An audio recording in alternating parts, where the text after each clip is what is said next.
নির্বাচনের ব্যাপারে আপনারা সবসময় একটা বলেন যে আমরা আইন শৃঙ্খলা বাহিনী কোনো নিয়োগই হয় নাই, এই জন্য আমি আপনাদের স্ট্যাটিস্টিক্সটা দিতেছি ইলেকশনের আগেই, মানে আমাদের এই পর্যন্ত কিন্তু 15,851 জন পুলিশ আমরা নতুন নিয়োগ দিয়েছি যারা ইলেকশনের আগে হয়ে যাবে। তারপরে আমাদের বিজিবিতে হলো 4,469 জন, আপনারা একটু কাইন্ডলি লেখা নিয়ে, হয়তো দুই একজন এদিক হয়ে 4,469 জন। আনসার হলো 5,551 জন। কারা যদিও ওই ইলেকশনের সাথে জড়িত না, তারপরও 1,558 জন।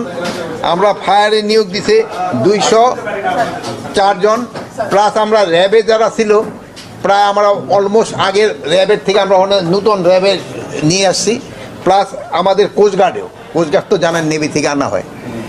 এই সংখ্যাটা যদি কারো কোনো থাকে নিতে পারে, হয়তো একটু এদিক সেদিক হতে পারে। সংখ্যাটা আবার বলি, পুলিশ হলো 15,851 জন, বিজিবি হলো 4,469 জন, আনসার হলো 5,551 জন।